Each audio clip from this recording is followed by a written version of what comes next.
Okay, good afternoon, folks. We got a couple more people coming. Let's introduce ourselves real quick, because we're doing Zoom, but now very often in person. We'll start right here. Nisa, and 2 weeks ago, where were you? Where? Cape Town, South Wow. You and your husband went to Cape Town. Okay. Beautiful. Well, we have a question for you in a minute. Okay. Oh, you gotta say it louder. What? Marquise Bowie with the Agape movement. Marquise, not Marquise. Marquise. Marquise, I said what you said. Up on 38 in Chicago. Well, the neighborhood, 38. Victor Easter, Legend Mechanical, What's the name of your company? Legend Mechanical. Legend. Yeah. Legend business. Yeah. Good. Yep. Where'd you go to high school? Went to South High, right down the road here on Main Street. Yeah. They're still working on my statue. It'll be ready sometime soon. Legend. We weren't ready for that. Yeah. I'm Harold Torres, just visiting. I teach at Dakota County Tech. And where? Rosemount, Dakota County Technical College. Isn't that something? Yeah, And what do you do? I teach full-time there. We have a business management program. We have a multicultural leadership program. So I've been doing that for 17 years. And I met Nelly, and now I have a radio show that is called Vamos a la Universidad, Let's Go to College. And so I've been busy for many years, attending meetings, and I said, I don't want to do that anymore. And Art told me, you are an academic, but you gotta be a doer. So this is, to me, you're doing, and I want to be connected to where the action is. So that's why I'm coming today, and also offer possibilities to talk. If you don't have a college degree, affordable options that can take you to moving up, and growing. So yeah. Great. How do we get in touch with you? I'll get in touch with you. I'll put your stuff up. Yeah, so I have my business card if you're interested. Yep. So I have over here, I'm sure I'm born, but I ran. So, but if the multicultural leadership program is 1 year, you couple nights a week, you can take that class high flex online via Zoom. If you qualify for financial aid, you can tap that financial aid, which is really great. And we are a state college, so it's affordable. And then many students have been able to move up in so many positions as a result of getting a college degree too. So if you're interested, I told her too that she already has a degree, but for example, she can improve her English. That's what she's here to. She's an entrepreneur. Education is a pathway for so much, and art is, and what you do here is precisely that. Thursday night, 4 o'clock tonight. Okay. Kids will come. We have 26 kids. They will be trained in trades. Yes. So we're building this up. Exactly. So we're going to have you come in. So Yeah. talk to them. Exactly. So make sure I get that up-to-date card. I love that agape. Thank you. That agape is the center. It's the center of reformation. Amen. Loving people. Amen. Marquise, What's about? Exactly. share where Steve Floyd is right now with 13 kids. He's in Senegal right now, Africa. And they left Monday, Monday, yep. come back the 20th, and he took 13 people. Right. And this is from the corner. Wow. This is people, kids and leaders. Yep. Wow. The idea was to take a police officer this year too. I don't know if that worked out, but just to humanize the policing. Put them, the buildings and interactions. Who also need to be humanized, Right. both ways. Okay. Hi, I'm Lily Siguel. I'm working for the radio station. My name is La Jefa. And she's La Jefa, so she's real awesome. He's working for it, okay. And we have been at the radio station. Yeah. Yeah, he's a star. He has a video if you want to see him. Yeah. Travis Gorsh, part of the Iowa Foundation, started that up in Des Moines. Brandon Porter, City View Church, a couple feet down. I'm Kenneth Granados, I'm at City View Church as well. Where are you from originally? Here, Minneapolis, Where's your family from? Costa Rica. So, Pico. there's so many countries here. You Yeah. know, you just have to ask that question, and it's just crazy. Yeah. Now, this is gonna be an interesting discussion today. I have 4 sheets for you, the one I'm gonna hand out here in a minute. This one that we're gonna hand, if we're in the other room there, you see the map of South Minneapolis, because that's our turf. And we've taken the turf and put a lot of time, a lot of years, lived in it, worked in it. This has been our turf. And, you know, there's changes in the turf. You saw the Lake Street, that great street, Auto Row. You saw that out there, and then here. And so how do you change a neighborhood? Now, I'm going to hand this out, because this is an important sheet. And it's a reflective sheet.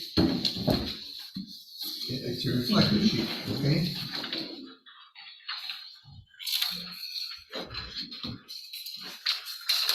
If you're going to do community development, community change, transformation, you gotta have some advisors, and you gotta have a board of directors, and you've gotta know where to draw them from.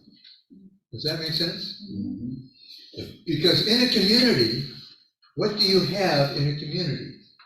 Just think about this. In Richfield, what's the biggest business in Richfield? I would say Best Buy. I was gonna say Best Buy too. Best Buy is in Richfield. Yeah. Yes. Right off the highway, you see it every day. That's huge. Mhm. Now, if you're gonna do community development in Richfield, what do you have to know? Best Buy. You gotta know somebody who does buy. Mhm. They have a huge daycare in there too. Oh. I used to work for them. Oh. I still love it. Free daycare. Now, Just cheap. there's also government. On the discount. Now, Darby isn't here right now. Darby's coming. Darby votes, Richfield. Who in government in Richfield are they connected to? Do you know? Mm-mm. The mayor. Gonzalez, Sure, yeah. Hispanic, Mhm. the mayor. And she, whenever they have something, she's there. And they're gonna ask her to do some things on, maybe even be on the board. Wow, Okay. wow, yeah. So you have to know Why not? government. Now, we had, you don't want a current government person. They can't be in office. They can't be in office because that, Collusion. they have to be post. So Al Quee was the governor of Minnesota, and he was on our board 12 years, became the board chair. And we gave him more advice than anyone in the world, because he knows everybody. Okay? So government, now, education.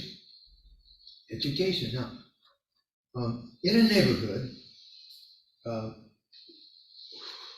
who's in education? Yes, you are. Yes, I am. Yeah. What other kinds of things in a community, in a neighborhood? Good schools? Huh? Good schools? Schools? Yeah. What kind? Mhm. Elementary. Elementary, Oh, okay. High school, high school. middle, Community, technical high college. school, Community college. Montessori, Uh-huh. Or, yeah, private, private, Yeah. Cristo Rey. and baby schools, Thank daycare. Mhm. Yeah, child development Mhm. coming up, Huge. huge, Mhm. okay? Mhm. So I wanted to get to know the kids in the neighborhood, so you know what I do? I'd go to lunch at Central High School and eat with the kids. I go to Bryant Junior High and eat with the kids. I go over to the Wilder Elementary School and eat with the kids. Mhm. Isn't that crazy? And then my daughter was at the daycare center in the corner, so I would go in there once in a while and just meet the folks that we're running with them. Okay, now, over here on the left, church. What kind of churches are there? All kinds. Just gonna say that. And by the way, they don't talk to each other. Nope. Because Lutherans don't work with Presbyterians, who don't work with Baptists, who don't work with the Covenant, who don't work with the Catholics, who don't work with us. Okay. Now, you get me? Yeah. Now, I just want to tell you a story about the Coleman Powell Center up here, because the Coleman Powell Center, also we brought in the Cristo Rey Jesuit High School. 500 kids with urban ventures. Cristo Rey High School, Cristo Rey Jesuits own a third of that building, 160,000 square feet. Urban Ventures owns a third, and we own a third together. And we have been told by the Jesuits, that's the only building that they know of in the country and maybe in the world that's owned by Protestants and Catholics at the same time. And it's been, and they lived together for 15 years, and it's going. Isn't that crazy? So one of the challenges is how do you work together and connect these folks? That makes sense. So I was at a Richfield Young Life last Friday night, and they work with Hope Presbyterian Church, and now they've brought in the Catholic Church. So they're working together, and they're looking at another one. So they're bringing some things together. Huge. Wow, that's huge, that's really cool. Huge. Now, over here at the legal. If you're gonna, legal's important. It's about land, it's about organizations, it's about legalities. I just saw in the paper yesterday that BMO Harris Bank has been fined $585 million because of the Tom Petters problem. Oh, wow. And so, you know, that's all law court. That's all. Yeah. You gotta have legal advice. Neighborhood organizations. Who are the neighbor? Now, what's your organization? The Agape Movement. Agape. Where are you? I actually work for two of them. I also work for the George Floyd Global Memorial. Oh, okay. Okay, now Both on- you're an NGO. You're a neighborhood organization. Okay. If I want to know him, you know where I go? I drive up to 38th in Chicago, don't I? Yes. I open the window and say, "Hey, Marquise, he's out there." Yesterday, I heard about a new pastor up at Our Savior's Lutheran Church that burned down 20 years ago. I was there at the fire. I went up there and knocked on the door and met the new pastor. She said, "What are you doing here?" I said, "I'm meeting you. I'd like to come down and see you, and then I'd like you to come down and see us and get a connection." Yep. Is that making sense? That was yesterday. What? That was yesterday. Yeah. You know, you catch me over here. What I do sometimes, I do this about every 2 months. I will take Sunday morning and I will go to 13, 14 churches in South Minneapolis for 10 minutes. I walk in, I look at their audience, I listen to them, I just get the reading of what's going on there, look at the parking lot, look at the church. I just want to get to know them. So I was at Macedonia. What did you say the next day? They were kind of just looking like, what was he on? What's the white guy coming doing in our church? I'm just saying, you gotta go see that. There's a Hispanic church over here. There's a Native American church up in the corner. Wow. Yeah. I was at a funeral there. One of my neighbors. Okay, finance and accounting. You've got to know people who do money. Money. You don't just get money. You have to account for money, and you have to make a report every year. And you have to money, and that's a field all by itself, isn't it? Isn't that right? Okay. Over here on the left, human resources, HR. You gotta have somebody who knows human resources, how to write a job description, how to write an interview for a job. How to get the right person, how to find somebody who's the right person. The right person in the right seat, in the right bus, going in the right direction. Okay. Then over here on social work. Social work is a very, very important business. Let me just share this. A week ago, one of our kids, I was in community, came in and shared the story that afternoon he came home and somebody in the basement had overdosed and he was dead. He found the dead body in his basement. Family or random? We just heard that story. It was Lake Street Works, right? It was that program, not our program. Yeah, our program here. That's right. In this one. Oh, So Jess found out about it, and he was in there talking with them. And the problem is, Jess wasn't ready for working with a situation like that. Does that make sense? And you need to have. So I called the social worker to help because he's from Middle Earth and problems over there. And you need to know how to handle that. Does that make sense? Yeah.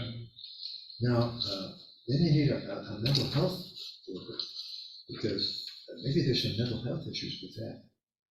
Now, I'm just going to share a story with you. This is a hard story. I have a friend who was a funder of ours, and he called me and he said, "Would you please come over? My son just committed suicide." I went over to the house, and they were broke.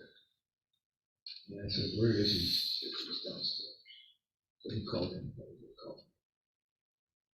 What had happened is he put a gun up in his head and put his brains out. And I had to clean the basement up. It took me 2.5 hours to clean the ceiling, clean the wall. I wasn't ready for that.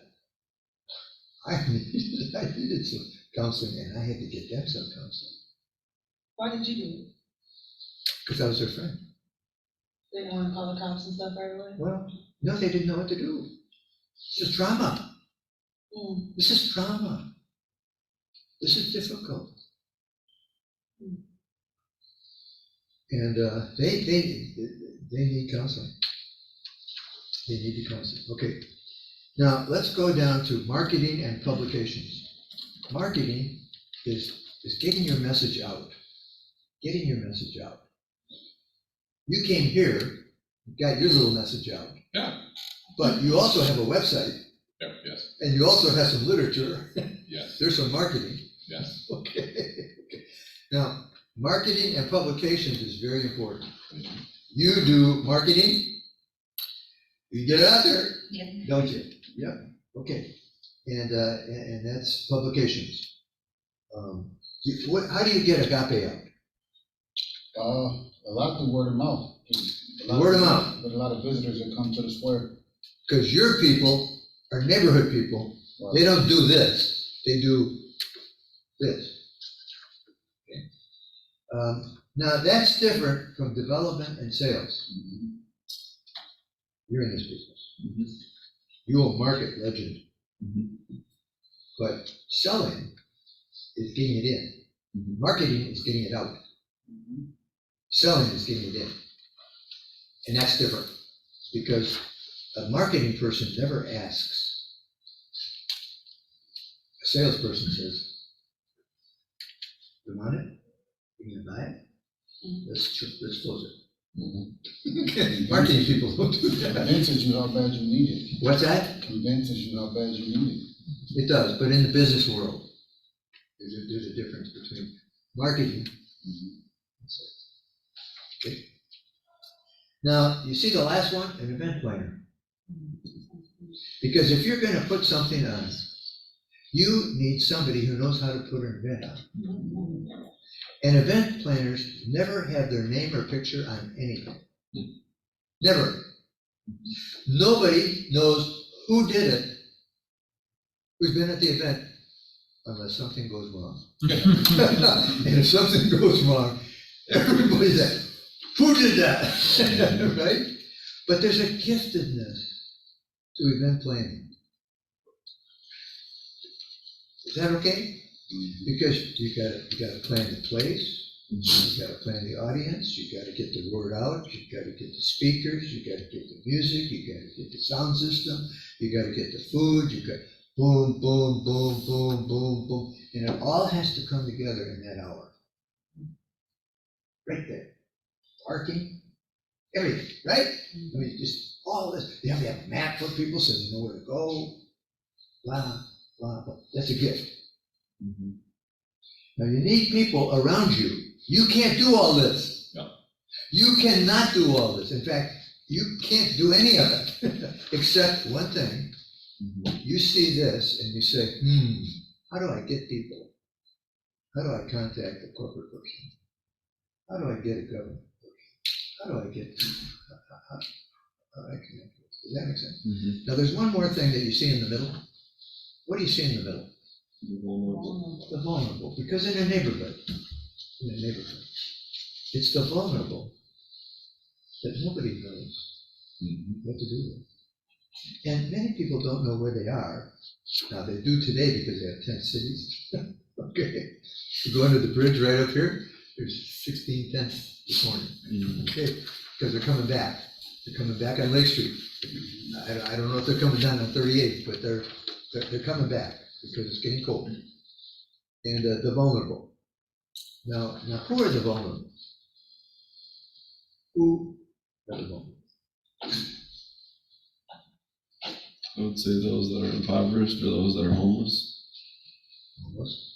Those struggling with mental health, addictions. Addiction. Mental health. How about the immigrants? They've been dumped. They don't know what to do. They don't know where to go. The vulnerable. Now, I think it's important that you put the vulnerable in the middle. But this is an important sheet.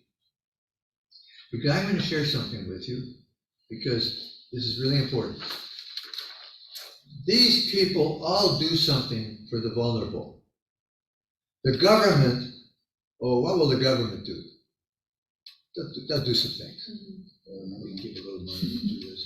What? I said the bare minimum. Okay, the bare minimum is exactly right. Okay, what does corporate do? PR. PR, $5,000. Throw some money. Enough for them to Nothing look good systemic. at the end of the year and get their price right. Optics. Dump a truckload of food off. Yep, I gave this much away, I should be good with my taxes. Right. And then education, they come in and do a study. Give you a report. Or give some resources. And churches will sometimes do the same thing.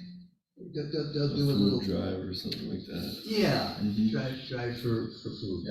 Oh man, we go hard, man. We go hard, man. Don't talk about pay. No, we go hard on TV. At least we do. Hey.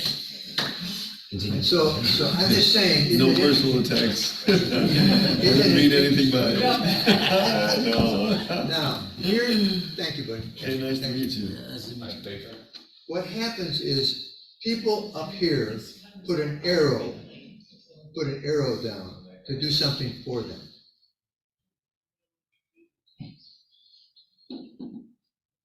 And that's usually where it stops. But if you're going to be a transformational leader, you have to have an arrow that goes down and an arrow that goes up. In other words, you have to not only be talking to them, you have to be listening to them. You have to listen to them. Does that make sense? So how do you listen to them? Well, you got to go to where they are. You know where they're at. You got to go to where they're at. I used to go up to Tent City up here, right up in the corners. They're right here. They come by the place, knock on the door, have their big buckets. Okay. Now, you have to go where they are and listen to them, and then you have to get these people talking to each other too. Okay, because they don't talk to each other. So if I'm going to be a transformational formational leader in a community, I've got to be what I call a relational router. I have to get people talking to each other, and talking to each other, and talking to each other. So I have to set a table. I have to set a table where people can come and talk. Now that can be a lunch, it can be a breakfast, it can be a dinner, it can be. I went over to the church over there, just dropped in. I will do that all the time. Now, I want to ask you something about what you shared this morning. What did you share? Well, last time I came up, we were talking about, Art was mentioning that we're gonna have a new name for the, remind me the name for the building or the program. No, Just go straight. go right to Okay. Carl. So the former owner of the twins, the dad that passed it along to his son, was born in West Des Moines, Iowa, McKinnon Valley High School, where I coached wrestling. So I thought it was interesting, and then kind of made the comparison that if Art is working with them here, he's also helping an organization down in the Des Moines area called Pillars of Promise with a recreation facility, where there could be a tie-in of where he originally came from and where the family, where he met his wife and things like that. So, Art has a relationship here. Is there a potential to develop and create a relationship down in the Des Moines area where the family originated? The pole ads. Yeah. Now that's a big one. It's a big one. Now let me tell you about Carl Polat. Because we bought the Sears building. And we only had 2.5 million. And we needed 6.8. So we called Carl because the guy that I worked with here was a former banker who had spent a year in prison. And he called Carl, he knew Carl. He called Carl, and Carl gave us a $4.2 million loan. Personally. Said yes. And he got it to us within 15 minutes of the closing of the thing. Wow. Carl Polat. Isn't that crazy? Yeah. Now, that's a CEO. That's a big deal. So you have to know somebody. If you're going to do something, you have to know somebody.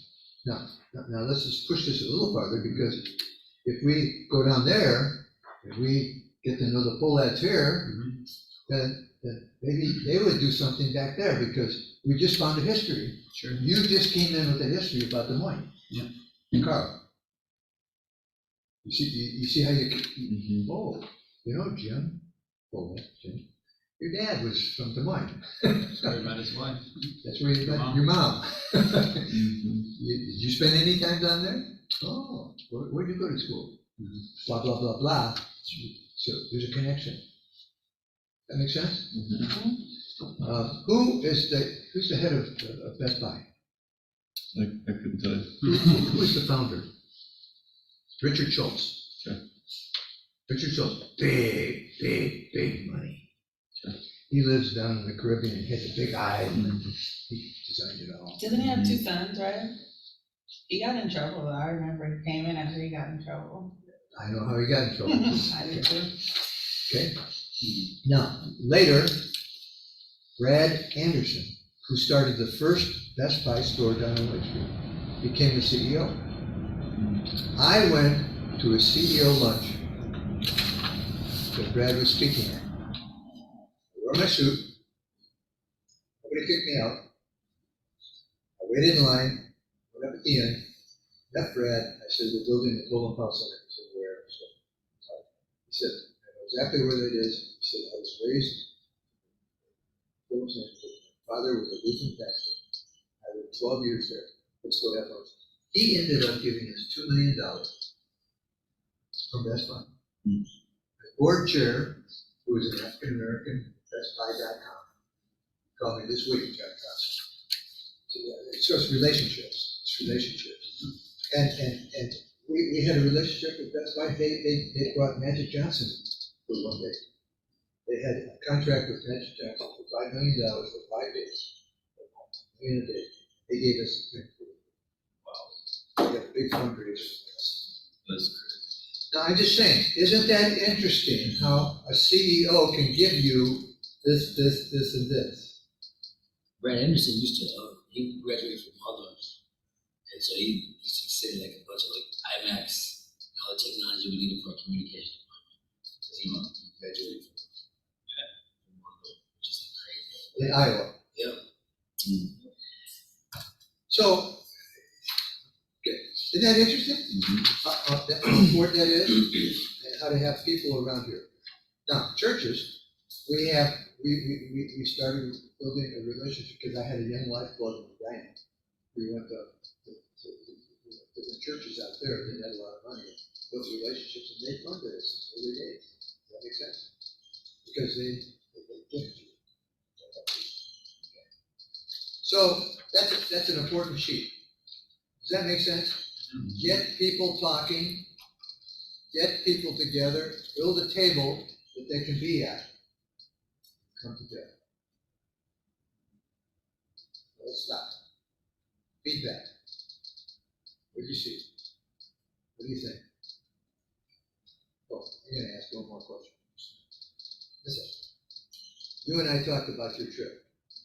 You talked about being down by the ocean. Yeah. Tell us what you saw. So on the one hand, you're driving by and you're seeing this absolutely beautiful ocean. Wells off in the distance. It's absolutely beautiful. And anybody would love to live across the street. But as we're driving, it's just miles and miles of shanties. And you guys know what shanties are? They're like these little shacks made out of, what's the material? Anything. Whatever they can find. And you see little kids going in and out of their house, playing, having fun.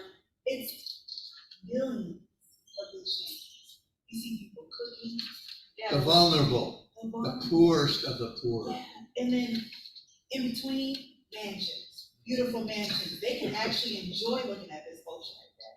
But then you have the kids on the side of the road bringing back scraps, stuff, wood, carrying their siblings on their backs. And I'm like, they live in this beautiful country, across the street from the ocean, and wells, and ostriches, and baboons running around. Beautiful. And then right across the highway, just right across the highway to the ocean, have fun. Down the beach, take selfies. But they're living in these shanties. And I see them eating a fire, a pot, have some food out, eating. Right over here, mansions, more millions of shanties. Mansions. And I'm just like, I was just blown away by like, and that was like miles and miles and miles, just driving up this mountain and around it and down here and just everywhere.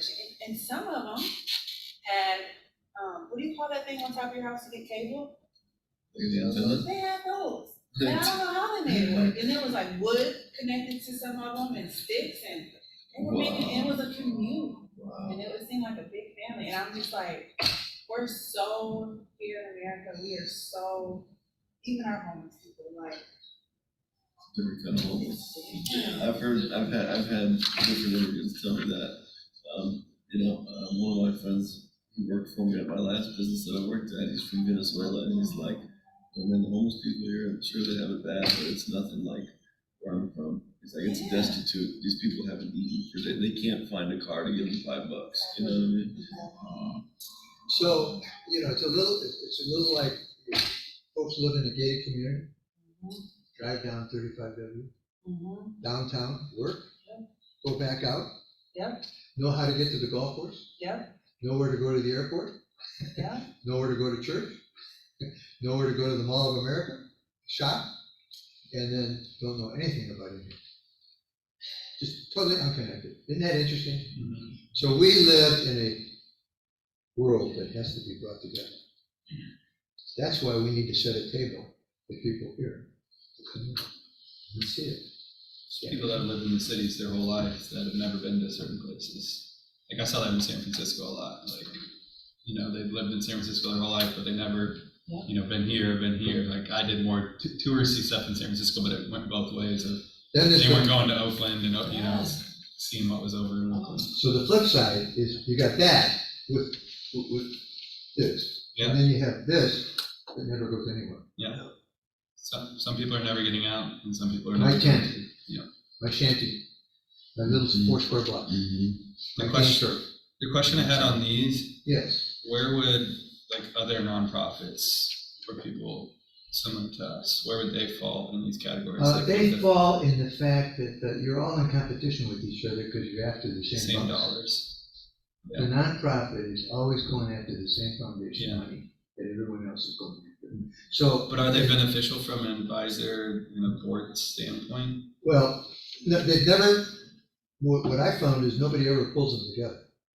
So that's the issue that I've seen in Des Moines is there's a lot of people doing a lot of great things, but nobody's talking to each other about it. But it's like a pride ego thing. That's what I was gonna Like say. everybody wants credit, and I get like you have to have some credit in order to fund what you're doing and such. But since I have a full-time job, I don't take a salary through my own foundation. It's easier for me to go in and say, hey, I've got no skin in the game financially, and then somebody wants to work with me a little bit better there. But at some point, I'm going to have to try to take some credit if it's going to be what I want to do, full time to be able to pay myself and such. But a lot of them just aren't talking, and that's what I've seen. They want credit, they want this, that, and the other thing, and instead of they've gotten away from what their mission says and like actually serving the vulnerable in the middle. Now, the trick, the unpacking that is, how do I build a relationship with people of other NGOs, and other nonprofits? Can I say this? Yeah. real quick? A lot of nonprofits who do some of the same work, I've noticed since my husband and I really stepped into it a few years back, they feel like it's a competition. These are my homeless people, you can't touch them.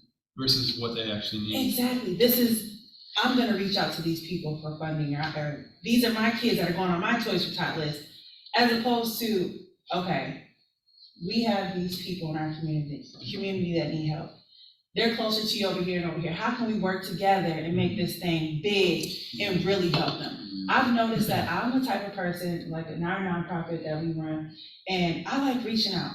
I love when people reach out to me and ask for resources. How did you do it? Where did you go through? Oh, we did this. Like a lot of what I've had to do, my husband and I, thank God we had some good mentors helping us along the way. But we also had to do a lot on our own, a lot of digging. Like when I was first trying to open up my own daycare, I would ask other daycare women who I thought were like somebody I can, oh yeah, you just gotta call downtown. When you know exactly who to call, where to call, how to get it, how to do it, it's like a competition. Listen, you're over here. The family that comes to you wants you, and the family and kids that come to me are gonna want me because of what I have to offer. There shouldn't be a competition when it comes to helping people, especially the vulnerable. And that's how they tend to get left out and overlooked, and it's too late half of the time because we're in competition. That just blows my mind. Well, the thing is, though, it's like, why does that so easily happen is because, if I don't have my homeless people or my vulnerable, then my organization goes out of existence. So it's always a grab for and a keep for, because if I can't, if there's not evidence that I'm serving my people because you popped up and started serving those people, then we lose jobs, we lose money. There's enough to go But to around. me, That's the thing. There is enough to go around. But there's that thinking of lack. I know. But it's the lack of communication and the lack of knowing that there's more we could be doing. We could be doing more. Exactly. If we just talk and communicate it, because what I appreciate about the Community Foundation, so the Greater Des Moines Community Foundation is offering grants for some of these organizations to come together, pay for a consultant to merge together so they can bring their resources together and have a bigger impact versus you got 5 people that have mouths to feed at home and everything over here, and then this organization has the same 5 people, bring them together and you can, go farther with your dollars. So I've appreciated that and seen that, but I've also seen it where people come together that probably shouldn't be coming together because they're not on the same page. So I will find myself going to lunch, not only at the CEO lunch, not only at a government place, but I will go to nonprofits and have lunch with them. And then call a meeting here where I quill 7, 8 to 12 of them together, and we talk about this problem of being in competition. We really would be better if we took our geography and said, how can we do this together? Does that make sense? Yeah. So it's relationally routing, building relationships with people. And by the way, you have to be somebody they trust. Yeah. Because if you don't have trust, you don't have anything. If you don't have trust, you don't have anything. I think, like I said, that's probably where I've had the biggest benefit early on with my foundation is I haven't asked for anything, right? I've just been giving and making those connections or providing resources and such there. So build the trust there, and then But are you able to, or do you come from a background where you're able to just give and not ask? Because a lot of nonprofits who are here in Minneapolis, like for me and my husband, for instance, we have to ask. We don't have that where we can just give. the fact that I have a full-time job in a different, And that's amazing. that's what's funding mine. So like, Yeah, and we Yeah. have full-time jobs too, but Yeah. it gets deeper. sure, It and gets that's deeper. and it's early for me because Yeah. I've pretty much been doing this the last 6 to 8 months. So it's like it's very early on, but that's how I build the trust. But to Yeah. the point I made earlier, eventually I'm gonna have to make the ask if it's what I want to do Yeah. full time and such. Doing good, man. Thank you for that. That's an exercise. I hope that was helpful. Yes. Now, I've got something here that's called an introduction to your plan.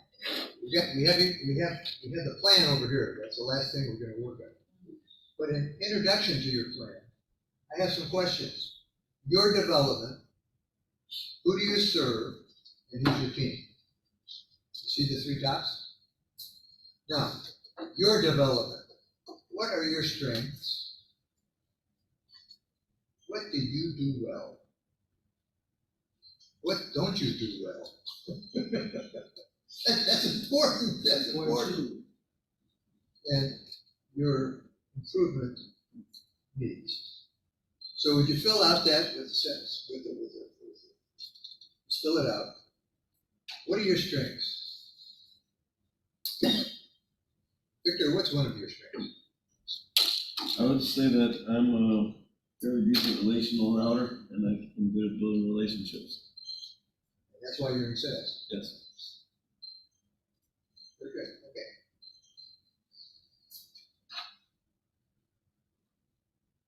Nellie, what's one of your strengths?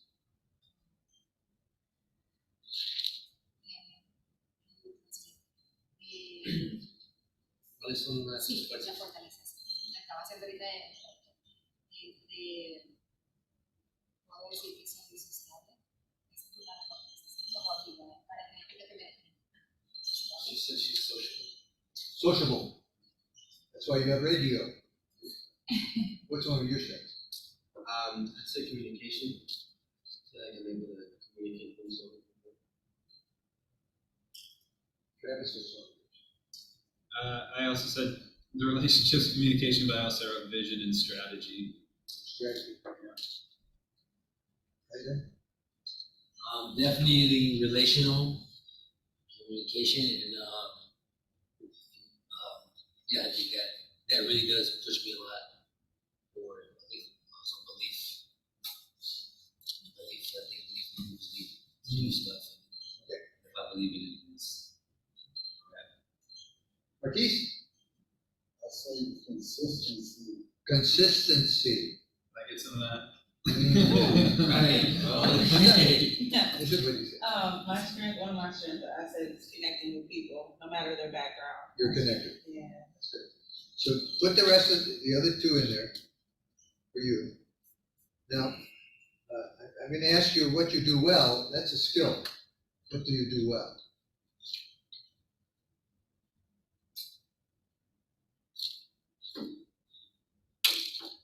They overlap with strengths. Yes. But they tend to be things you do. What you do well. Yeah.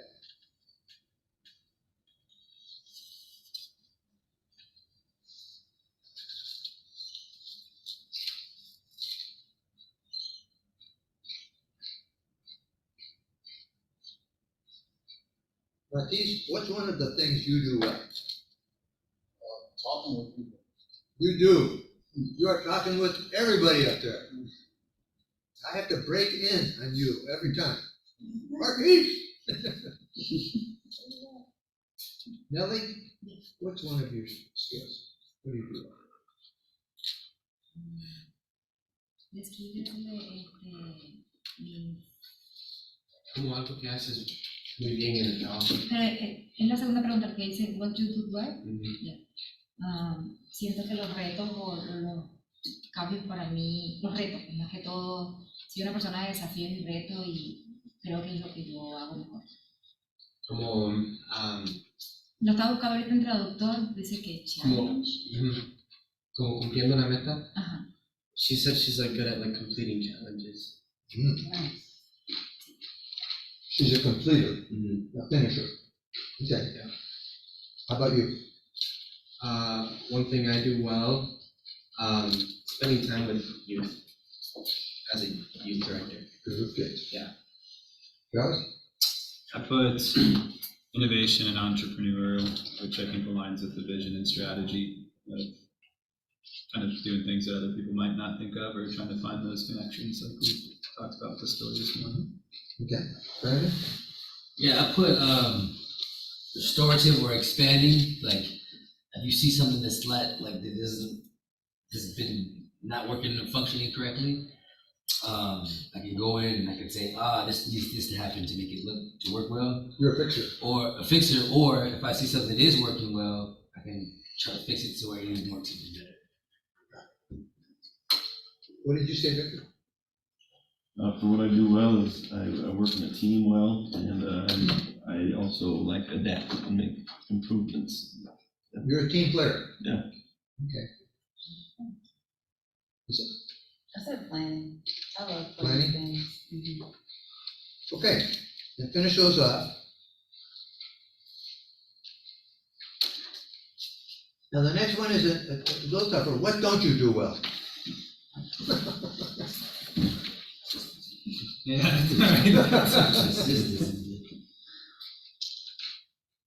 Little bit of self-knowledge here.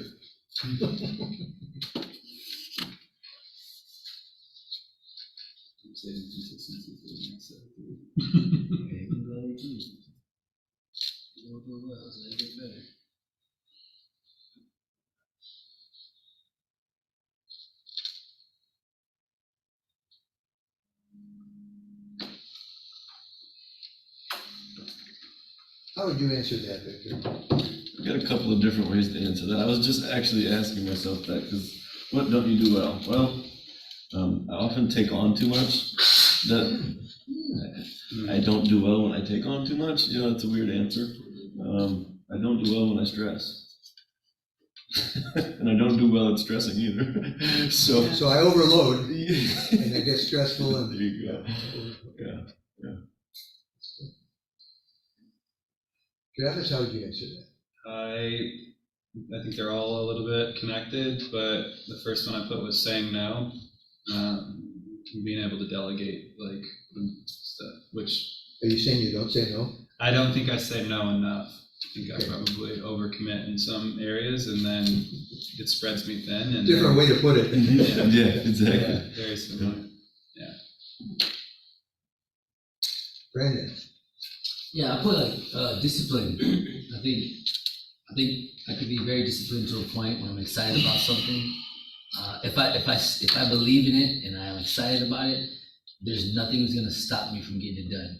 But the moment I don't believe or I don't feel excited about it, it starts to wane in that the lack of discipline kind of like oftentimes I'll leave books unread or studies on topics unstudied that maybe started or whatever. Sure. Marquise? I don't do computers well. Okay, that's good, that's good. Now that's an important one, because a lot of people don't do that well. That's right. And you're probably in an environment that doesn't do it well. So it's not electronics, it's gonna be communication. Yeah, that's good. Melissa?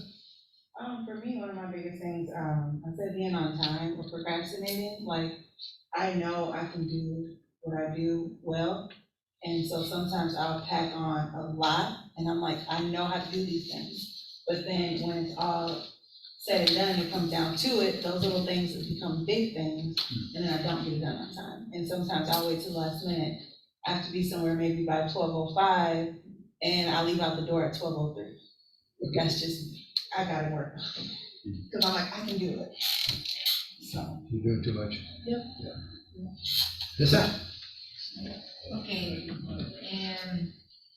Hablar inglés en público, por eso que generalmente lo que es vía, cuando las reuniones son en vía Zoom, me frustra porque yo quiero comunicar y no puedo, ¿sí me entiendes? Entonces yo pienso que es lo que, por los momentos, que es algo temporal, por supuesto. Yeah, so she said that for the moment, speaking English in public, and part of what makes that difficult, like being on Zoom is difficult, but being in person is a lot easier because it's just easier to understand things than over a recording. Yes. But she said it's like very temporary. Okay, how about you? I'd say for me, time management, just learning how to, just do everything within the time that I've given, and Sure. making sure I'm spending a good amount of time on everything that I need to. Now, I want you to look at the next one. Who do you serve? Do we skip the last one? Say that again. Or your improvement needs. I'm sorry. Yeah, your improvement needs. That's an important contribution to this, because how do I? Yeah. So what did you say? Big one for me, I think, is trusting others to get stuff done, which goes back to like delegating. And I think that's like when we talk about like the quality or saying no and stuff like that. I think a lot of times I've tried to let somebody else do something and it didn't get done the way I wanted it. It didn't get done in the time that I wanted it, or so on and so forth. And then I end up jumping in, and then it takes away from something that I might enjoy better or have more strengths and talents in. So I think that's probably really relevant to what we're talking about, is surrounding ourselves with people that want to do marketing, because I can do it, but I'm not great at it. It takes me more time, like stuff like that. So trusting others to fill a role and lean in on their talents. For your improvement needs, what did you put, Marquise? Balancing priorities. Balancing priorities. and priorities. It's good. Listen. I said no on my limits, and kind of like what you were saying, and allowing others to do it. Kind of letting some things go. I know I'm a person who I like things to be a certain way. And if it's not, it's like, I just can't let it go. I have to try to fix it. And just trusting that they know how to do it. For instance, like we have a person at our church who is gonna be taking over doing like the flyers and the marketing for us. And I've seen a couple of them and I'm just like, and it's, I'm like, okay. And my husband's just like, let her do it, let her try, and I'm just like, it's hard. Yeah. Relinquishing some of those over to other people, and it's just like, okay. One definition of management is getting things done through people. Yes. Getting things done through people. And am I a good manager? And am I getting things done through people? Am I helping them get it done? Yeah. What did you say? I said I need to improve in humility and patience. Humility and patience. Okay, that's good. Nelly? Ya, actualizarme siempre en la tecnología por mi trabajo. Tengo que estar cada día pensando. Yeah, so just kind of learning how to work around like her technology better, and just sticking to that. Technology. What did you say? I said sticking to my plan. So I have a plan. I know what I should be doing. I'm just making sure that I have like the discipline to stick to it, keep moving forward in that. Now, who do you serve? Identify your market. Who do you serve? Your geography? Your geography. No. I know what you're going to say, Marquise. Your geography is very clear. 38th in Chicago. South side here. That's right. What groups do you work with? What ethnicities do you work with? Then the ages, what ages do you work with? Now you're high school. You're a youth worker. So you're what ages? Like 12 to 18. 12 to 18, see, it's very specific. What do you put? Everybody. Everybody. Travis? I'd probably go more towards that like grade of like a kindergarten through 12th, so 6 to 18. School That's age. quite advanced. School age. Yeah. Victor? Sorry, I was rolling through them. Which one are we No, on? that's okay. We're looking at your. What geography it is? Age, yeah, geography. Oh, the geography would be Minneapolis, and the ages would be somewhere between 16 and 24. Oh, really? Mhm. In sales?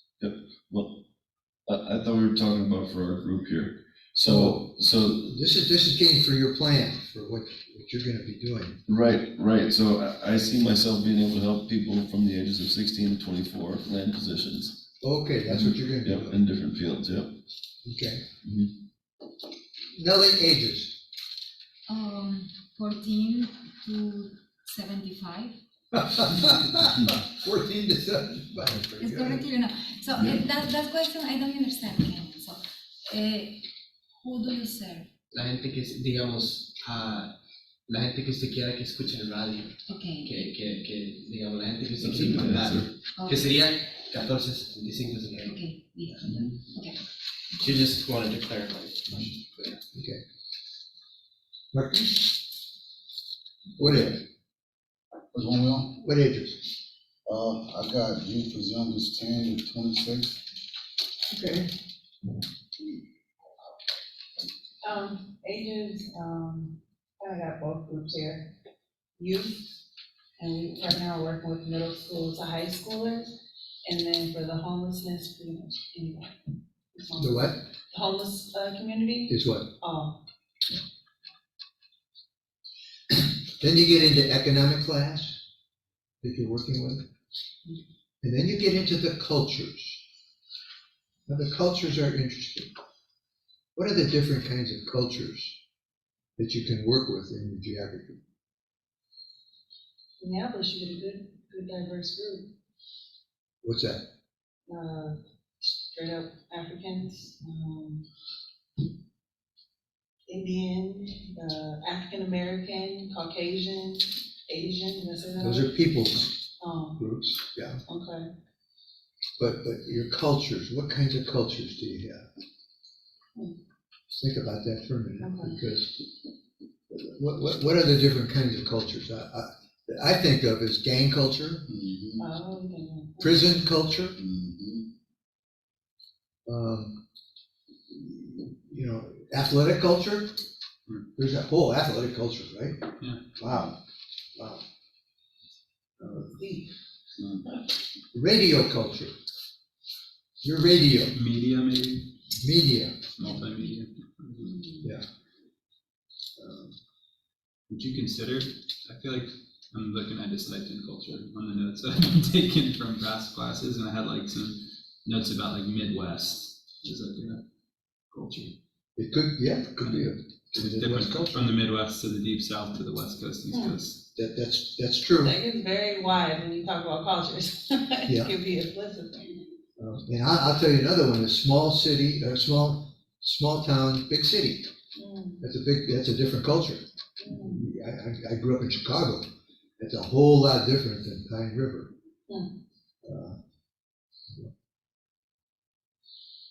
By the way, another culture would be the immigration culture. Immigrants coming in, as opposed to, and by the way, indigenous would be a culture, wouldn't it? Yeah. So there's cultures within my geography too. So that I what have to what is groups defined as? Because I feel like it's the only one that I haven't filled out at this point. I got geography, ethnicity, age, economic class, culture. Mhm. But I feel like that makes up these groups. So I don't know what I would call that. Okay. That is an interesting question, because, there's a political culture, but then there's a party. So I'm a Democrat, I'm a Republican, I'm an independent. I have a church group. Yeah. Part of a group.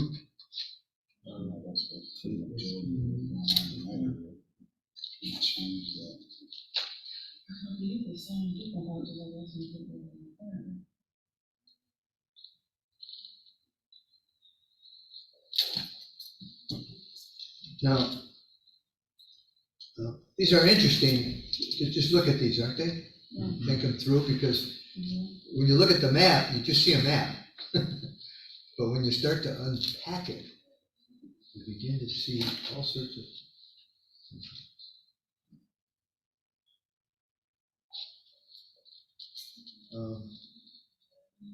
I'm just going to take your sport culture right now. Okay. Because you're working with sports, but what are the different kinds of sports? Well, you can go all the way from youth sports to organized club sports, school sports, professional sports, college athletics. And just for a minute though, kids in the neighborhood used to be football players. Sure. But when the immigrants came in, they were soccer players. Sure. So all of a sudden we had to have a soccer field, Yeah. not just a football field. Yeah. See where I'm going? Yeah. Plus other kinds of things. Yeah. Well, I mean, I've even seen a lot of like cricket being played at parks more recently with the immigrant community, and yeah, up and coming kind of there. So.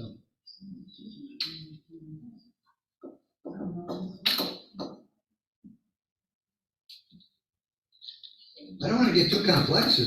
I just want to. You And then got helps you like pull Gotta back think the it through. layers. Yeah, I'm like, we're over here like looking up stuff like. I'm Googling, shooting my notes. Right, I'm like, yeah. It's actually interesting that you say that. Like, if we all went around and said what we thought was like what culture meant. Like, I was at an inclusion summit yesterday, and they were saying one of the biggest issues with like diversity, equity, and inclusion is everybody has a different definition of what it means. So how can you be going in the same direction if you don't all define it the same way? So it's like step one for the company culture is like defining what does it mean so that you can go that direction versus like you think diversity is one thing, Yeah. and Marquise thinks it's something else, and so on and so forth. So Now here's an interesting thing. If you want to see these things, go to the high school lunchroom. yeah, break bread. And kids will sit according to their culture, It's their still in group, college, too. their ethnicity, and then they will use the stairways. Because a school gets to be turfed out. People, the Hispanics go in one door, Native American go in another, African American go in another, Colombians come in another.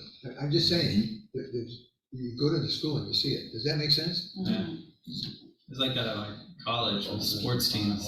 Like when I start sitting with other sports teams, they're like, "You play baseball. Why are you sitting over there with trash?"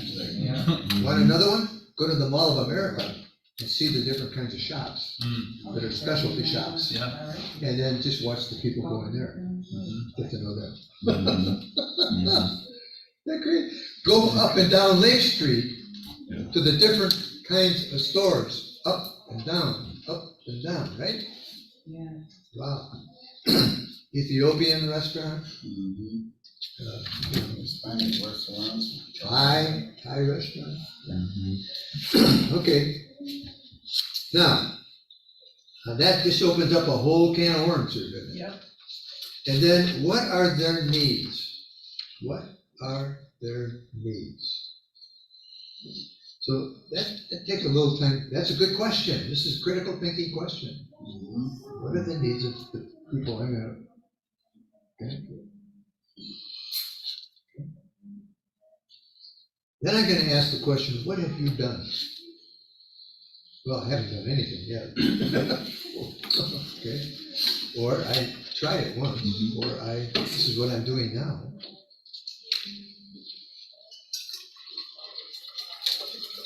I'm interested in what you do with the homeless. You said you work with the homeless. So what do you do? What do you do with the homeless? Because what do they need? Yeah, well, for me, I just meet them where they are. I started with me going out to Tent City over there when it was right off of Hiawatha. And it was crazy because we're standing there, we're looking, and we're like, okay, here's this $1 million or $1 billion, I don't know how much it is, stadium, the Vikings stadium, sitting here, and you have the people going to see the game, coming in from out of town, and but then right on the side of the highway, you have like this whole tent city. So we just went For a there. mile long. For miles long, yeah, and going to the bridge, up and down Franklin. And we're just talking to them, and it's just like, people don't wanna see us. So when they drive by us, you can tell, like, even when the traffic gets packed on the, around traffic time, people try not to look at us, they don't wanna see us, they don't wanna, it's almost like they don't wanna, like you were saying, you go to your suburb, you go here, so they're coming from downtown, trying to get back to their suburb, and they won't look at them. And he said, all we want is people to notice us and see that we're people too. Acknowledge them. And basically what we do is we go out, we meet them where they are, and we ask them what are their needs, because we do You Matter bags. We give them essential care bags, and we pray with them and talk to them, but a lot of people just come and do what they wanna do. Here's what we're doing, here's this food, here's this, but a lot of times we don't ask them, what do you need? How did you get here? Where did it all start from? Oh, I came home from the war, or my wife died, and that just broke me all the way down. I lost everything right away, and I'm here. Like, a lot of times, they just wanna be acknowledged, they wanna be seen, they wanna be heard. You can come drop a bag, I can go drop 50,000 You Matter bags off, all day long. I can go barbecue again and give them food, but as soon as that food is done, and that You Matter bag is emptied out, then what? So it's like there has to be a bigger solution. So what I try to do is I try to go and I try to get to know them, not just so I can have, because of my own agenda, but get to know them. What's your story? How did you get here? What are you good at? You know what I'm saying? So then I can go and find the resources that are out there to help them. And when I go back, hey, you said you know how to cut hair really well, and you're only out here because you just kind of lost everything. I have a friend who's on this program, blah, blah, blah. And they appreciate that. Like, you really care that much to try to look into it. There was kids out there who were starting school the next day. And so we were out there with shoes and books and things like that. So I'm like, okay, when I come back tomorrow, what does your kid need? Where are they catching the bus at? Oh, well, they just asked us for a general location, and their bus is gonna come over here. Do they need backpacks? Do they need coats? So we come back with backpacks and coats. So it's more than just, look at me, we're You Matter Foundation's church, needs some Jordans, like whatever. Here's these hot dogs, here's these socks, here's these mittens, because it's gonna get cold. How can I help? How can I further help you? Because when I get done and pack up and leave, you're still gonna be here, you're gonna be cold with this bucket burning with wood, and it's gonna go out after a while. Like, how can I fix the problem of homelessness? I don't wanna put a Band-Aid on it. And I'm very, very, very passionate when it comes out to our homeless outreach. Like, yes, we have a program for the Youth Empowerment Club, working with the youth. But my baby is like, how do we end homelessness? How can we truly help them without putting a Band-Aid on it and then it bleeds through? And then we have to come back and put another one on. How can we truly get to know these people? See, why are you here? Instead of being like, everybody always assumes drugs. Not a lot of those people out there are on drugs. A lot of them just, blah, blah. Like, my job called me yesterday, like, hey, Lisa, your job's gonna go down to 5 hours starting January. Okay, everybody close on this house, and we have 6 kids, so it's just like, and say that happens to my husband, and then we lose things one by one, and then we're homeless, and then people see us, she's a drug addict, look at all those kids, they just have kids, they need to stop, they're messing up the world.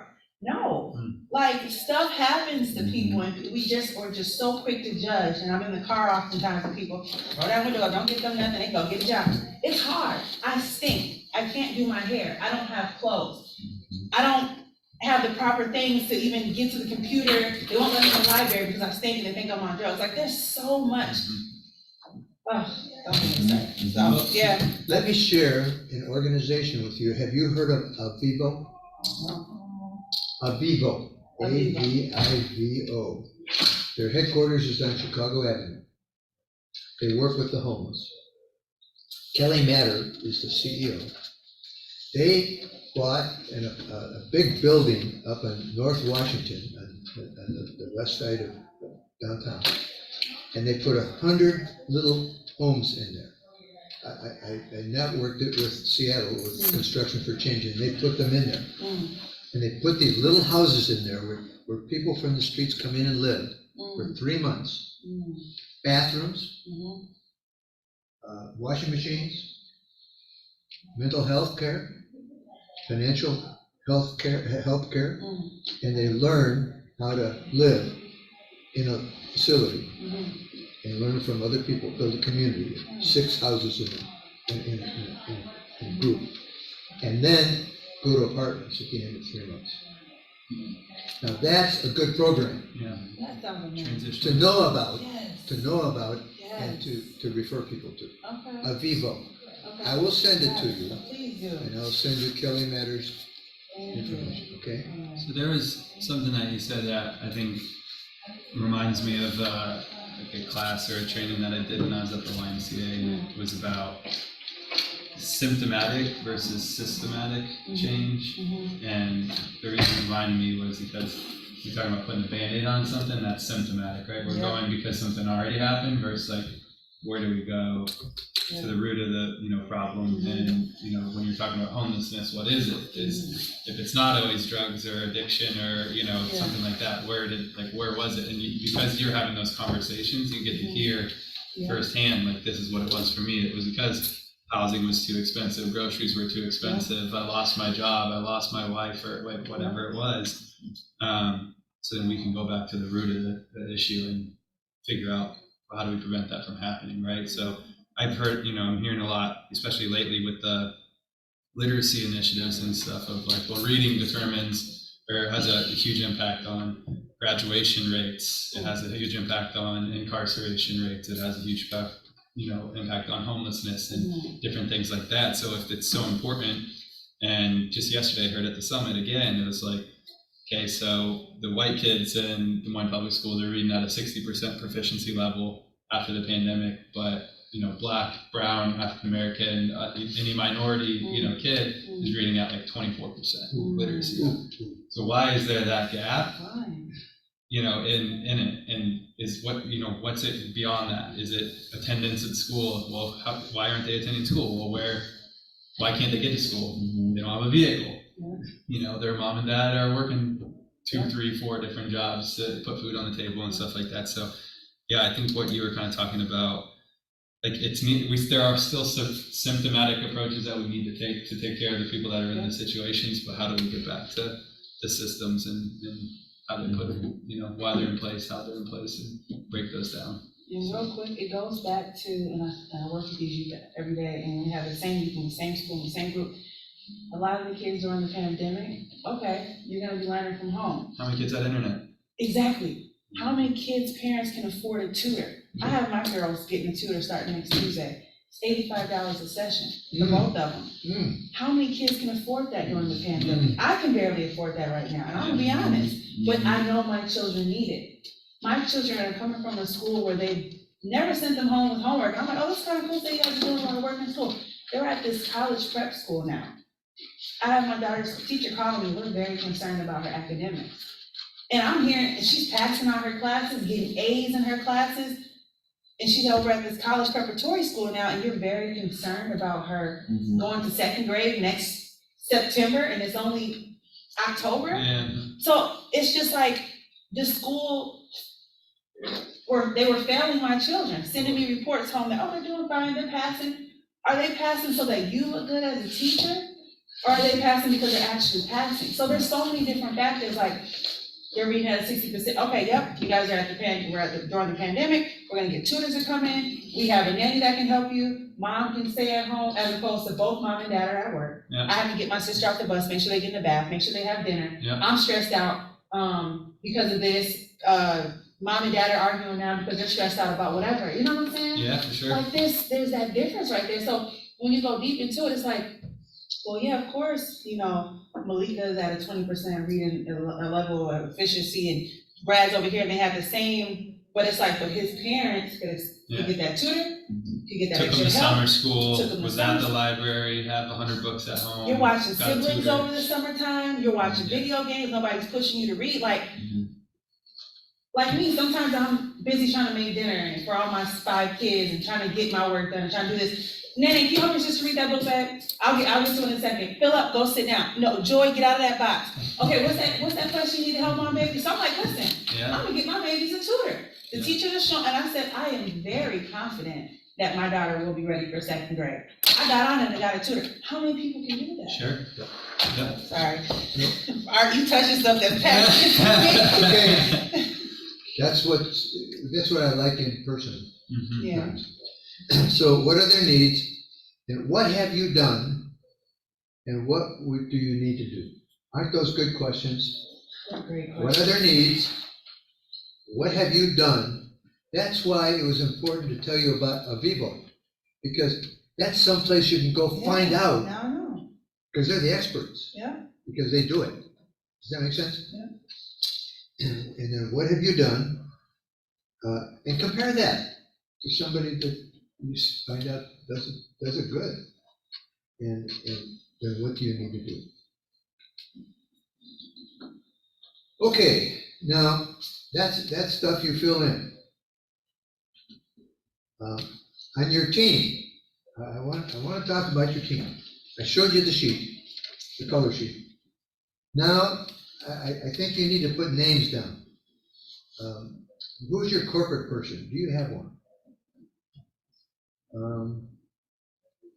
You've got one in Des Moines. Do you know who your corporate person is? Probably Rob at Principal. Rob Best is the head of Principal Financial, multi-billion-dollar company, and he's the head of the board.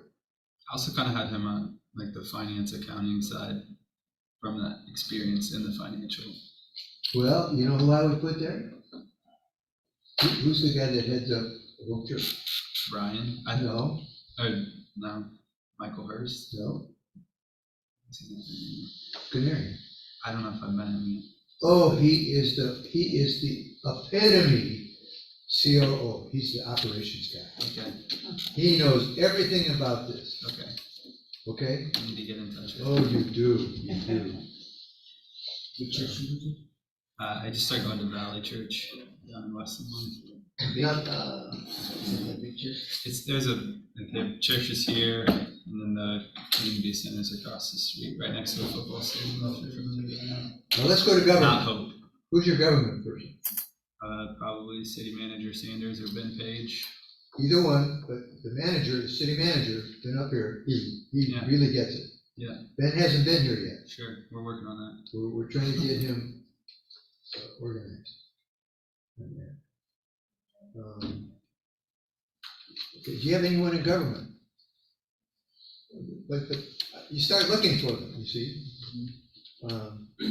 Like I'm just gonna say that the Richfield mayor is gonna go off from being mayor. So she's looking for the next thing to do. Darby, boom, pull her in. Okay, that sort of thing. Absolutely. Education. Now, we just had a person here, Harold Torrance. Education. You've got Harold. Harold is your friend. Oh, Harold, yeah. Harold. Yes. Harold Education, Torrance. yes. Education. Ooh, Yes, he's very good. yeah, Yes, he's good. Yes. So who do you have in education? Now, church. Now, who do you have in church? I was gonna say Brian, like I said. Brian. Brian Brown. Brian Brown, African American, ran the Drake Relays for 13 years. There's also some like FCA folks that I've been connecting with Oh, too, my goodness. which like they're in a Scott Brunsheen, lot of whoever, the, yeah, a lot of the high schools in Central Iowa, but also some of the colleges. So exactly, I'm in touch with them. yeah.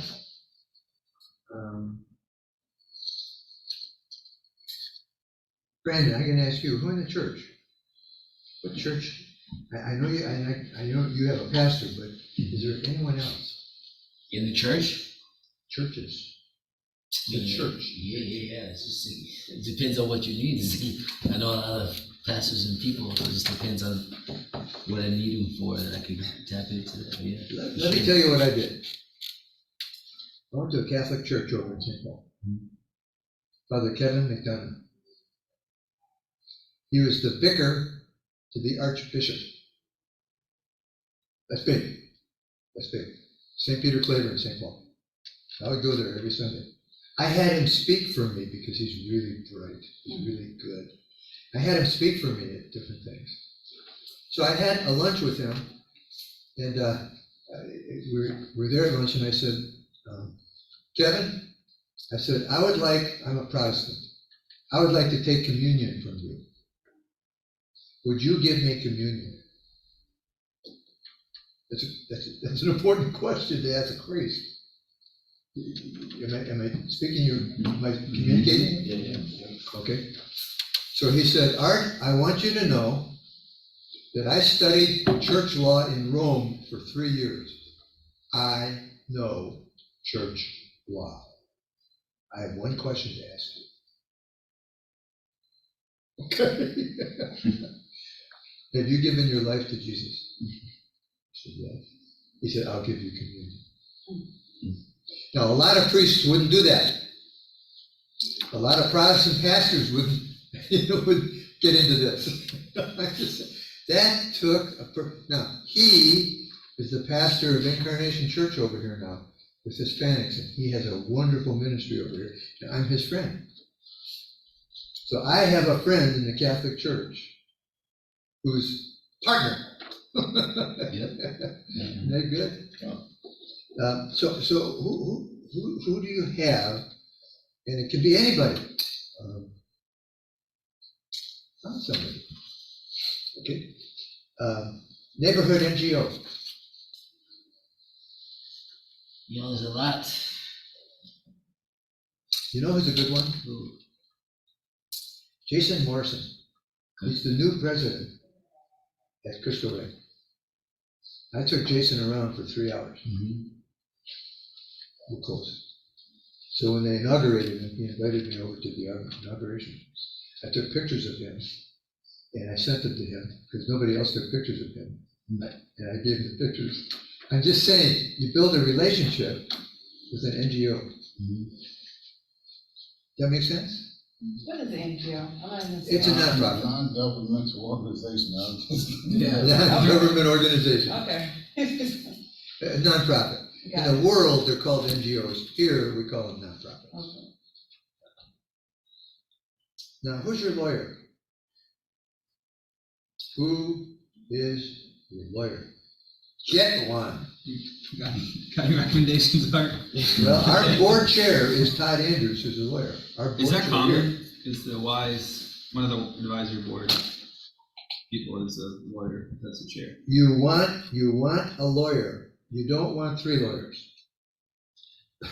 They argue with each other.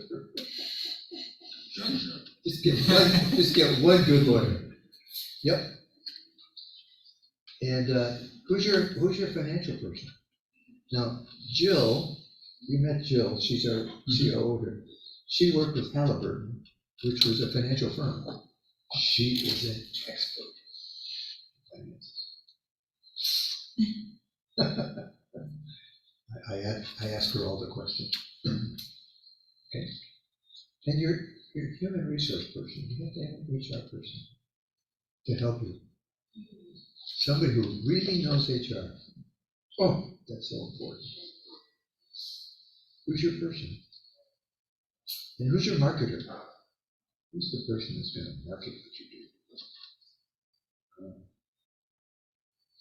Jill is preparing a 4-page sell sheet for us right now.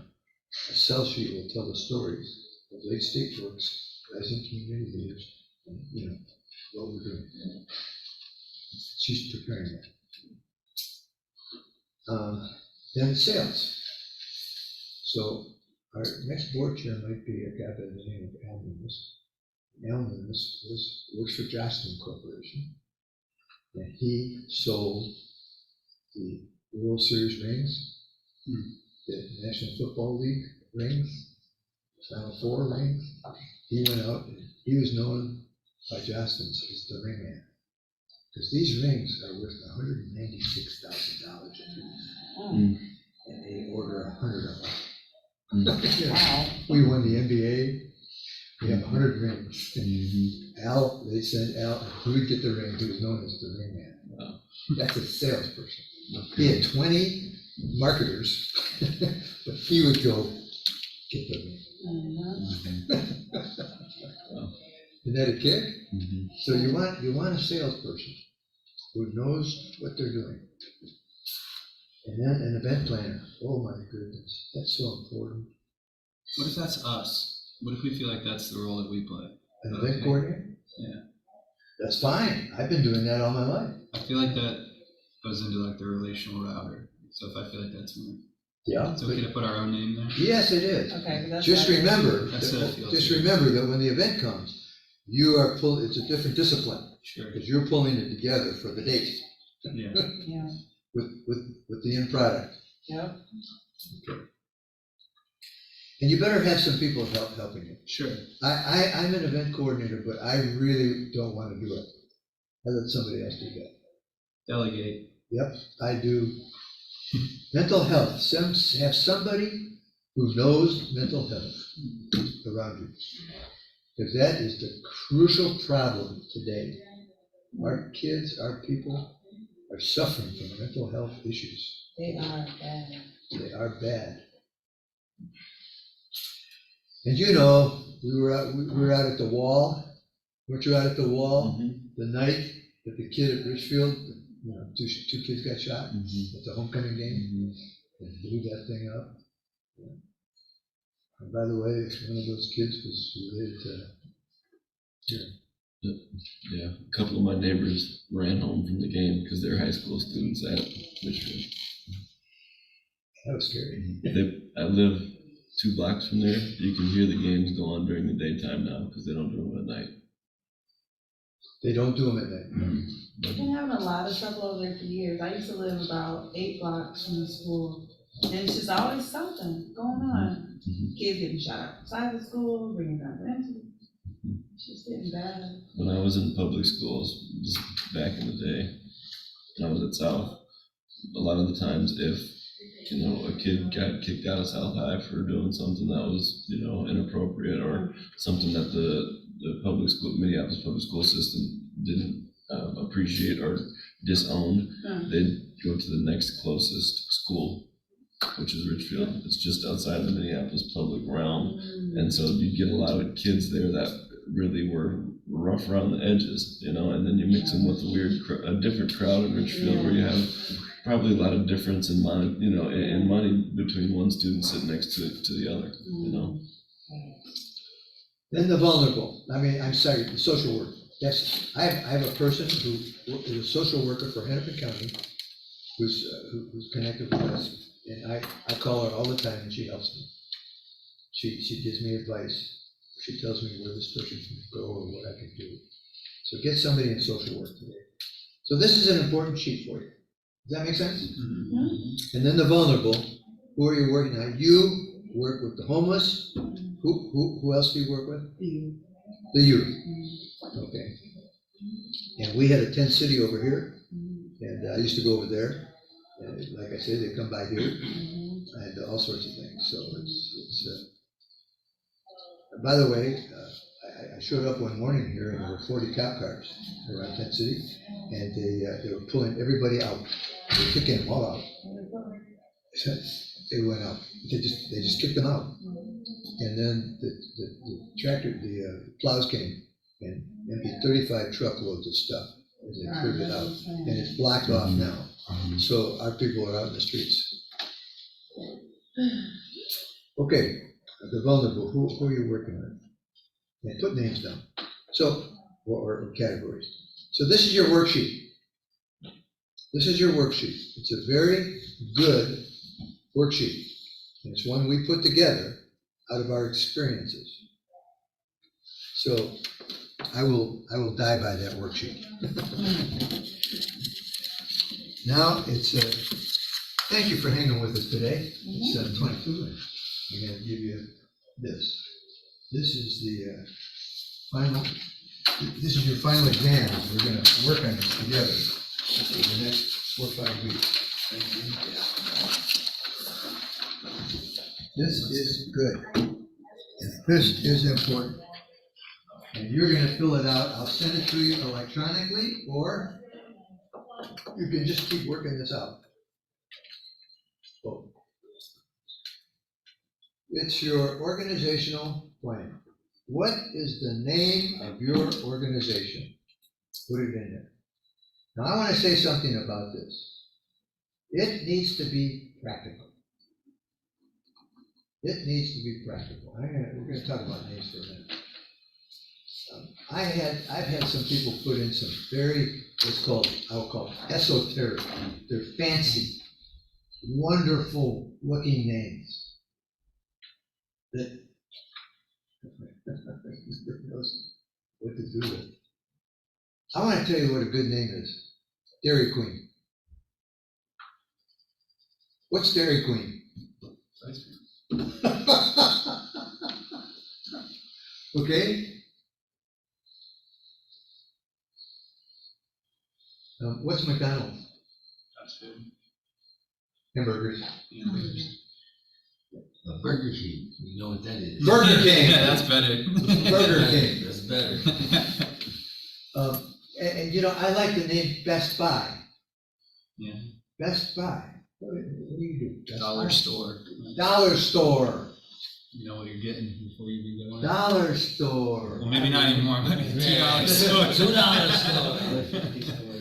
Five Below. Yeah. Auto Zone. Tires Plus. Tires Plus. Discount tires. See, those are good names. Make it make sense. That makes sense? So one of our guys has this thing, you know, Tommy did in prayer. Don't shoot guns, shoot hoops. And I keep telling him, don't say that, say, don't shoot me, shoot hoops. That brings me into it. But what's the name of your organization? Work on that. Work on it. And then what's your vision? And a vision can be a paragraph. Put your words into it. What's the vision? And then your mission statement has to be 7 words or less. 7 words or less. How would you describe the difference between a mission and a vision? The vision is the bigger picture. The mission it's just focused. You get it down 7 words or less. It's that really.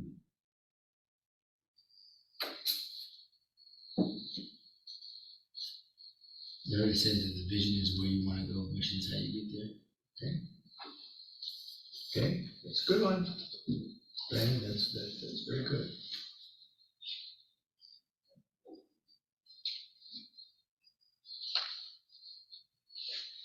Now, let's just stop for a minute and just ask the question, what would be the name of your organization? Just pop it off, out loud. Our city. Say it again. Our city. Our The city. letter R, city, but yes. Our city. Yeah. city. Mhm. Okay. I get that. I get that. What's yours? Mine? I wrote out the full name. So impactful opportunities with athletes. No, it's called Iowa.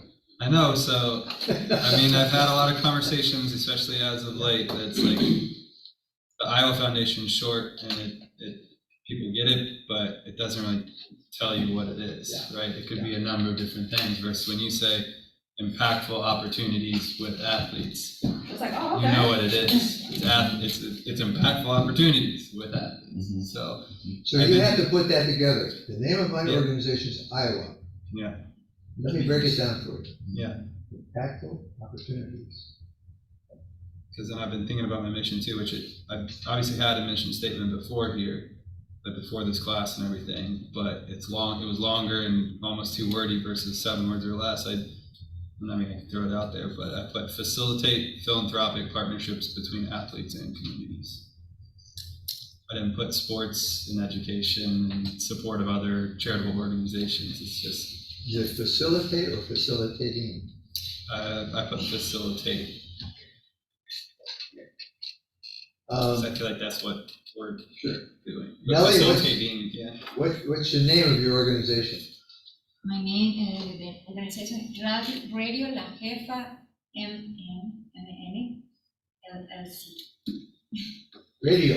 You Yes. put it right on there, radio. Yes. Dile que ese nombre no se lo puse yo, que cuando lo compré anteriormente estaba con ese nombre.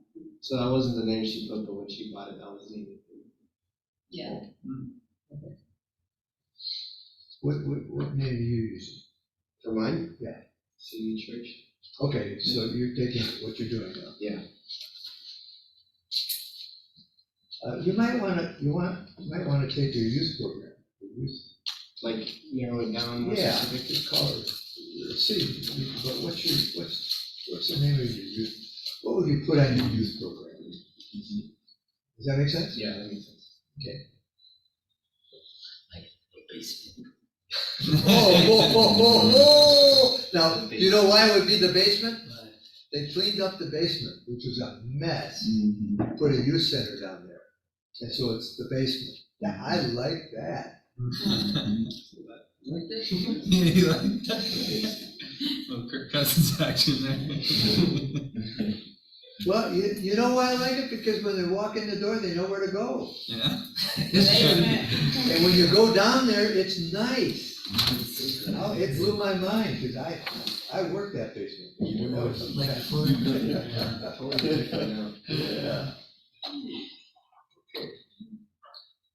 Marquise, you got agape, but Of course. is that what it is? Minnesota got the movement. Okay, agape movement. You matter, You matter. matter. Is it you or you? It's the word you, but it's hashtag you matter. So, I've been going out so many times and just talking to people and then kind of me always ending it off like, you matter, right? You matter. You're valued, you're loved, and that just became it, like, you matter. Brandon, I don't know, man. was that? I don't know, I haven't. Okay, you're coming. I'm coming on. Yeah. Then the vision. What's the, don't necessarily talk about it yet. Okay. Victor, what would you call it? What's your vision? My vision is to provide training and opportunities for youth. Okay, for youth. Now, in your mind, what kinds of opportunities do you want to offer? I want to offer career opportunities. I want to offer opportunities for them to go out into the workforce and make money. So career opportunities. Yes. Sharpen that. Sure. To build a career. Through trades. Right? Yep. All I'm doing is just adding Okay. some words there. And you're talking about from our city, are you talking Richfield? Really, I'm more focused on South Minneapolis in general, and Metro. yes, and yeah, to me, I think Richfield's involved in that as well. Yeah. Obviously, some would debate. Richmond, Bloomington. Yeah. There's people that need help everywhere. So I think that that's an ambitious enough reach, but also it's something that is attainable. And what's also interesting is because you have a commercial corridor that people come into to work. So that it's not like they live here and that's it. But then there's that, but then there's the people that come in that use the corridor. Yeah. Because you definitely have a corridor. Yeah. Interesting. Okay. Go back, Travis, to your vision. My mission or my vision? Vision. The vision I wrote was to empower and equip athletes to make a positive impact in Iowa through their platform and influence. What's their platform? What do you mean? When I think of their platform, I think of their role as an athlete. Their sport? Yeah, their sport. So, like one of the things I wrote down for, where did it go? What are their needs like in the community? I put role models and mentors, so like a caring, consistent, positive adult for the communities that we're serving. So using their athletic prestige role, whatever you want to call it, and showing, hey, there's a path to college, there's a path to learning time management, to learning, development in different ways. What sports and education can bring you through my combination. Okay. So Okay, this is gonna be the most important thing you ever work on. It really is, to get it right. And let me just tell you, it takes time to get it right. It takes time, allow it. And allow questions to be asked. Does that make sense? Allow that to be asked. Because that's really important to get critical thinking questions out. Yeah. Okay, and then you get into the 3 goals. What are the 3 goals that you want to accomplish? Now, that takes time. That takes time, but you have a. Well, I just had like a question on like, so what I just said with the vision statement. So if I know my 3, I would call it like more areas of focus, maybe not necessarily goals, but I think they're kind of related, is like youth sports, education. Wait. Youth sports, Education, and then like supported other charitable organizations, whether that's awareness, fundraising, whatever. Like, so I know that not every athlete's gonna want to do something in youth sports or education. So what other passions might you have? If it's mentorship on like through Big Brothers Big Sisters, if it's mental health through another organization, if it's something not related to the student athlete kind of experience. So how can they help use their platform to bring awareness to those causes? Everything else. Yeah. who's your customer? Well, my thought is kids in a youth development role, the K So through it's not 12. organizations, it's kids. It's the athlete. Is that right? It's the athlete that's serving the kids, connecting to the community The athlete that's serving the kids. through his influence and platform, or his or her influence and platform. But there's kids that those organizations serve. So I look at it, when I explain it, I think of it like a triangle of connecting the athlete to the community, the organization, the cause, and then equipping them with the resources, whether that's financial, supplies, equipment, whatever it might be that, so things I put down: access to sports, access to education, services, whether mentor services, food, shelter, whatever that might look like. Okay, let me ask this question. Who is the athlete? Is it a professional? Is it a college? Is it high school? 4 years ago, I thought it was would have been professionals, but now that name, image, likeness is different. I think college athletes are getting into that a little bit more, but I wouldn't discount even a high school kid. I remember the influence at high school, like when I was in high school, that I didn't realize at that time, but looking back now, what we did in high school, there was kids at Friday night football games that were always watching, and I didn't play football, I was in the stands, so I got to see the kids watch the guys on the sideline. But I think it's anybody that wants to take that, like I said, that platform that they have or that influence that they have and give back. And that could be high school kids all the way up through professional athletes. Okay. So your customer is the athlete. And the professional or the college, and maybe the high school. Yeah. Because high school is such a crazy age. Sure. Yeah. But they are starting to they have something called Silver Cord where they do volunteer hours and stuff like that. So there's good connections there. We've utilized them in different areas for my full-time job, volunteer coaches, that kind of stuff. So.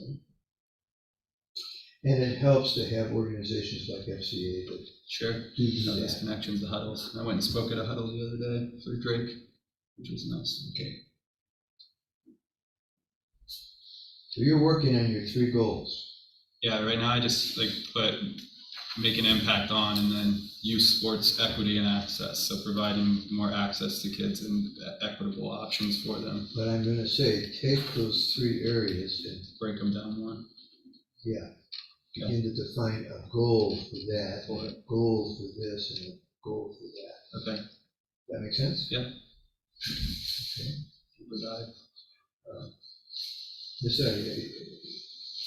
Can you just respond to what might be 3 goals? Well, one of my main goals is to not just make it be something that's bandaged, like a Band-Aid fix. And to really hear their story and get it out there. The people who are homeless, I don't want it to, like I said to you guys earlier, I don't want it to just be like oh, here's your package, this is done. I wanna know their story, how'd you get here? I don't want it to be a bandage fix, so that's the goal, to make it not just be a bandage fix. So you want, one of your goals is to get the story, Get this, get their story. yeah. What's the next goal? um, You see how we're working on this? Yeah. This is a work in progress, Mhm, and it's a discussion, mhm, and it's good, and it's needful, because how do I take my dream to a plan? Mm. Because everybody's got a dream, but Mm. how do I get it to a plan? mhm, And by the way, people don't fund dreams, mhm, they fund plans. mhm, That makes sense? mhm. And they can understand the plan. Hard to get a dream, a vision. Okay, this is helpful. This is yours to take. And we will be working on this each week. Each week. And we will be working off-site. We'll be talking about this. Okay, thank you. Thank you very much. Thank you, Art. Thank you for lunch, breakfast. Thank you. I Whatever. appreciate it. Right? Yep.